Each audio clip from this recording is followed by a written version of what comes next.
Hello amigos, welcome back to another video. Today आज हम बात करने वाले हैं समरी फ्रॉम एपिसोड 76 टू 80। तो जो लोग ये सोच रहे हैं कि यार बंदे ने 10 दिनों से ये कपड़े पहने हुए हैं, इसका मतलब ये नहीं है। आज ही मैं सारी वीडियोस रिकॉर्ड कर रहा हूँ और एक ही दिन रिकॉर्ड होंगी, अलग अलग दिन आएंगी। तो without wasting your time, let's get right into the summary.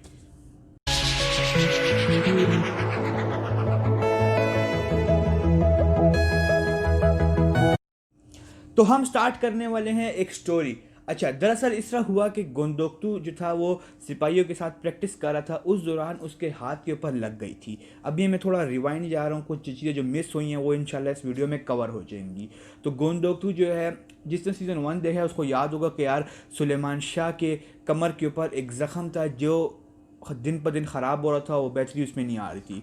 तो वही अब गोंदोक्तू के हाथ पे निकल चुका है। आर्तुक भाई उसका इलाज कर रहे हैं। अच्छा, अब प्लानिंग अर्तुगरुल की कुछ यूँ है कि अर्तुगरुल ने इस तरह कहा है कि यार दुआन के हाथों बानो जीजे को पकड़ा दिया है। अब दुआन को सिपाहियों ने पकड़ लिया है और कबीले वापस ले आए हैं और उस पर तशद्दुद हो रहा है। अब हिसाब किताब यूँ है कि उन्होंने कहा है कि यार बानो जीजे से सलजान खातून मिलेगी।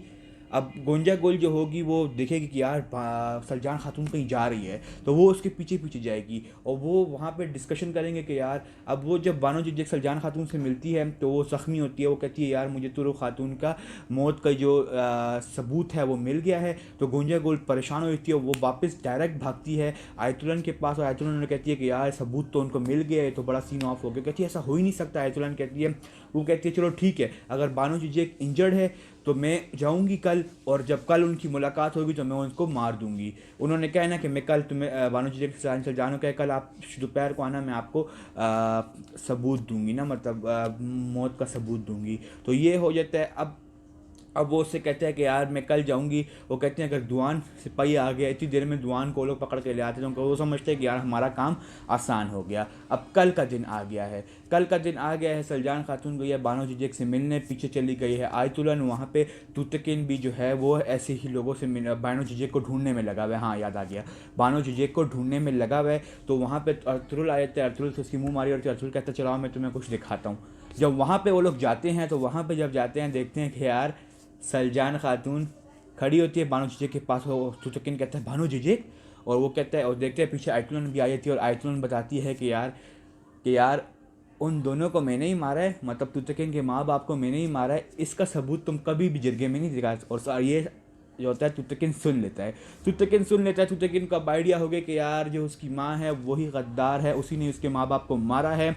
अब उनको ये भी कंफर्म हो गया कि यार गुमुश्तकिन भी गद्दार है। अब इस तरह ये है कि करवान सराय से जब वो वापस आए हैं तो उन्होंने गोंदोक्तू को बुलाया है, सादतदीन कोपैक ने, और गोंदोक्तू ने उसने सॉरी गुमुश्तकिन ने कि यार अब इसको अपने जाल में फंसाते हैं। तो उन्होंने उससे कहा कि यार ऐसा करो कि हैमा खानम बुढ़ी हो चुकी है, औरत है, तुम अब सरदार बनो। तो उसको ये बता रहे हैं, अब वो भी दिमाग उसका चल रहा है। अब जब वापस आता है गोंदोक्तू तो ये सब बैठे होते हैं आपस में और ये बताते हैं गोंदोक्तू को कि यार ये सीन है, और वो भी समझ जाता है कि वो ये सब तो गद्दार हैं, तुम ये गद्दारी तो कर रहे थे। अब ये सारा सीन सेट हो गया। अब गोंदोक्तू थोड़ा बीमार भी, आपको पता है। अब गुमुश्तकिन ने जिरगा बुलाया है, उसके अंदर वो सबको पैसे दे रहा है। सबको अब आइडिया है कि यार गुमुश्तकिन गद्दार है। ठीक है, ये सिनेरियो हो गया सारा। उसने कहा मैं कल जाऊंगा बानो जिजेक को पकड़ने के लिए। जब बानो जिजेक को पकड़ने के लिए जाता है, अर्तुगरुल लोग के पीछे निकलता है ना, अर्तुगरुल लोग जा रहे होते हैं, उनके पीछे आता है। तो तुतकिन भी देख लेता है, तुतकिन भी सुन लेता है। वो कहता है कि यार वो अर्तुगरुल मुश्तकिन को मार रहा होता है। तो वो कहता है, अर्तुगरुल ने कहा होता है ना सिपाही कोई ना मरे, क्योंकि सारे सिपाही अपने ही हैं, कि बस खाली मारना है, जान से नहीं मारना। तो ये कह देते हैं। अब अर्तुगरुल उसको मार रहा है, वो ये कहता है कि यार उन दोनों को मैं, उसने वही ये बात करता है, तुतकिन सुन लेता है तुतकिन को। और यकीन करो आखिर तक गुमुश्तकिन अपनी मौत तक ये तस्लीम नहीं करता कि यार मैं गद्दार हूँ। इतना ढीठ होता है, कोई इतना ढीठ होता है वो। अब तुतकिन भी उसको मार रहा है और कहता है कि यार तुम अर्तुगरुल के जाल में फंस गए और ये और वो। अब उसको कबीले ले, अच्छा सबसे इंटरेस्टिंग चीज़ तो भूल गई।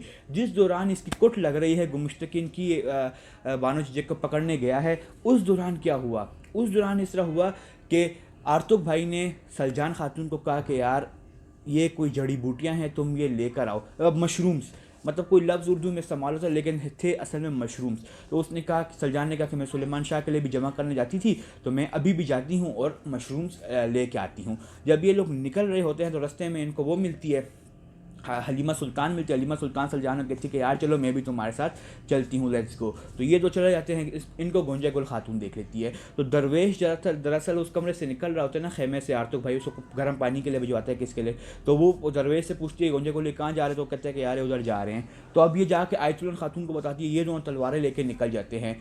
इस दौरान ये सारा सीन देख लेता है, I don't remember, I think so धुमरुल देख लेता है। धुमरुल देखता है कि अब्दुर्रहमान शायद देखता है, अब्दुर्रहमान देखता है। तो अब्दुर्रहमान हैमा खानम को बताता है कि यार गोंजे को वो उसके पीछे निकले हैं और हलीमा सुल्तान भी है। तो ये अब्दुर्रहमान और सलजान खातून, नहीं सॉरी, आई थिंक गोपचे बताती है, गोपचे। तो गोपचे, सलजान खातून और ये गोपचे, हैमा खानम और अब्दुर्रहमान, ये तीनों निकल जाते हैं उनके पीछे। अब वहाँ पे जब ये पहुँचते हैं, मशरूम ढूंढ रहे होते हैं, तो पीछे से ये दोनों आई थी, तलवारें निकाल लेती हैं। अब उनके पास तलवारें नहीं होती, हलीमा सुल्तान और सलजान के पास, उनके पास लकड़ी होती है। वो कोशिश करती है और हार जाती हैं। और आयतुल्लाह जो होती है हलीमा सुल्तान के ऊपर तलवार रख लीजिए, तलवार रखती है तो वो बेहोश हो जाती है, थोड़ा परेशान होती है, बल्कि अब बेहोश भी नहीं होती, परेशान होती है। पीछे से हैमा खानम वो आती है, वो कहते हैं कि यार हमें सब पता है और ये और सीन, वो कहती है दूर हो जाओ मुझे और कबीले। तो वो अब पहले ज़माने में भी कोड वर्ड होते थे, अभी भी कोड वर्ड, अभी देखा आजकल ज़माने में कोई 143 कहते लोग समझते हैं यार आई लव यू मतलब है, तो ये इसका कोड वर्ड है। तो उस ज़माने में बड़े तगड़े कोड वर्ड्स होते थे। हैमा खानम ने अब्दुर्रहमान को कहा कि तीर की तरह जाओ कबीले और सिपाहियों को लेके आओ, ठीक है। उसने कहा था ना कि यार तुम जाओ और मेरे सिपाहियों को लेके आओ कि ताकि मुझे कुछ ना होना, आयतुल्लाह कहती है। तो अब उसका मतलब है कि तीर की तरह, तो वो घूम के पीछे आए खड़ा हो जाता है। तो आयतुल्लाह को वो कह रही होती है कि मेरी बेटी को छोड़ दो। और वो कहती है हमें पता है कि तुमने तुरु मेरी भाभी और मेरे भाई को मारा है। वो कहती है अच्छा, वो मारने जैसी लगती है और पीछे से शहजादा अब्दुर्रहमान ज़बरदस्त क्या तीर मारता है और तीर आयतुल्लाह के आर पार, और आयतुल्लाह का किस्सा वहीं ख़त्म। गोंजा गुल डर के भाग जाती है, उसके पीछे सलजान खातून भाग रही होती है और साथ ही अब्दुर्रहमान भाग रहा होता है। हैमा खानम गोपचे को कहती है कि जाओ कबीले और कुछ सिपाहियों को लेके आओगे, हम हलीमा को उठा के लेके जाएँ। वो जाती है, रास्ते में सिपाही मिलते हैं, वो आते हैं, हलीमा को उठा के ले जाते हैं कबीले। खैर खैरियत हो जाती है। गुमुश्तकिन को लेके वो जब कबीले आते हैं तो वो क्या कहते हैं, अर्तुल भी परेशान होता है कि बीवी पर सब खैरियत हो जाती है, सिनेरियो सब सेट सीन चल रहा है। अब क्या होता है कि अर्तुल जो होता है बस ये कहते हैं बस अल्हम्दुलिल्लाह ठीक है, अब वो मर गई। गोंजा गुल के पीछे सलजान भागती है, सलजान को बस वो गोंजा गुल फ़रार हो जाती है। वापस आते हैं, मशरूम मिल जाते हैं, गोंदोक्तू को खिला देते हैं। अच्छा, अब इस तरह होता है कि गोंदोक्तू बेचारा आहिस्ता आहिस्ता रिकवर कर रहा है। अब हुआ कि अगले दिन गुमुश्तकिन की सज़ा की वो है कि यार उसको हम फांसी देंगे, फांसी नहीं इसका सर कलम करेंगे। सर कलम होने वाला होता है तो नोयान का सर कलम जैसा होता है उस तरह ही सादुद्दीन कोपैक आ जाता है। तो यहाँ पे ही सादुद्दीन कोपैक अपनी टांग मारने बीच में आ जाता है। सादुद्दीन कोपैक के आने से वो कहता है कि यार ये छोड़ दो, ये मेरा सरदार आला है और ये बिल्कुल बेकसूर है। तो अर्तुल नहीं मानता, अर्तुल तो गोंदोक्तू नहीं है। अर्तुल डायरेक्ट अपनी तलवार घुमाता है और गुमुश्तकिन का सर उसके धड़ से अलग कर देता है और कहता है ये लो अपने सरदार आला को और ले जाओ अलाउद्दीन के पास। ये हो जाता है, कश चढ़ जाती है सादुद्दीन कोपैक को। वो जाता है वापस करवांसराय, वहाँ कोई शेर व शायर आए होते हैं। और अब मैं आप लोग को बताता हुआ चलूँ कि नोयान की भी हो गई है वापसी। नोयान की वापसी हो चुकी है बड़े दिनों बाद। आप लोग को आइडिया मैंने बताया कि सारा कबीले का सीन ख़त्म हुआ, अब हो चुकी है नोयान की वापसी। नोयान जो है ओहदाई के लश्कर से निकाला गया है just because of his failure.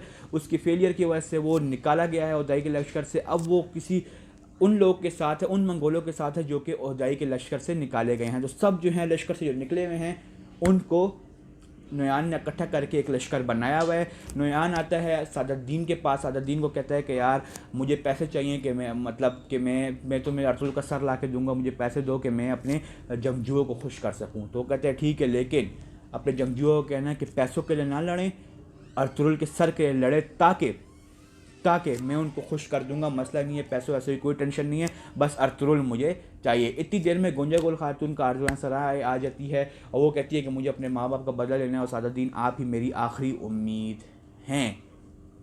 ये सीन हो जाता है। खाने पे बैठे हुए हैं, सब बैठे हुए हैं वहाँ पे। गोंदोक्तू बेचारा बीमार आ जाता है, खाने में बैठ जाते हैं। वहाँ पे इनको एक खबर मिलती है जो कि आने वाले एपिसोड्स में काफ़ी इंटरेस्टिंग होने वाला है। वहाँ पे उनको खबर मिलती है कि दुंदार और येगेज जो हैं वो पहुँचने वाले हैं कबीले, और कुछ ही दिनों में वो कबीले पहुँच जाएंगे। तो ये सीन भी सेट हो जाता है। बमसी तुर्गुद्वान। अच्छा, अब ये होता है कि दुआन साहब परेशान होते हैं, कहते हैं कि यार मुझे बानो जीजा की शादी करनी है और मैं कैसे मतलब उसको करूँ ना। तो बमसी थोड़ा मजाक वजाक वाला सीन होता है, और जाके वो बमसी के साथ जाके उससे पूछ भी लेता है कि हाँ मैं शादी करूँगी। ये भी सीन सेट हो जाता है। बॉर्तरोल से बात करते हुए कहते हैं चलो हम कल तू तकन की तरफ रिश्ता लेके जाएंगे। तो ये सारा था एपिसोड 76 टू 80। उम्मीद आपको पसंद आएगा। अभी 85 की वीडियो भी आ जाएगी कल ही, क्योंकि मैं चाहता हूँ कि यार कि 86 टू 90 से पहले मैं अपना पुराना कोर्स कवर कर लूँ, और जैसी जैसी ये भी ख़त्म हो तो अगली वीडियो आ जाए। तो उम्मीद है आपको वीडियो पसंद आई होगी। अगर चैनल को सब्सक्राइब नहीं किया हुआ सब्सक्राइब कर दे, बेल आइकन दबा दे, वीडियो को लाइक ज़रूर कर देना, दोस्तों के साथ शेयर कर देना, और कमेंट सेक्शन में बताएं कि मेरी स्पीड कैसी चल रही है, क्योंकि अब मैं इंशाल्लाह इस दफ़ा तो नया कंटेंट लाऊंगा ही लाऊंगा। आई थिंक सो इस वीक में बनाना शुरू कर दूँ या नेक्स्ट वीक में। तो उम्मीद है चैनल को सब्सक्राइब कर दे। मिलते हैं किसी अगली वीडियो में। अल्लाह हाफिज़।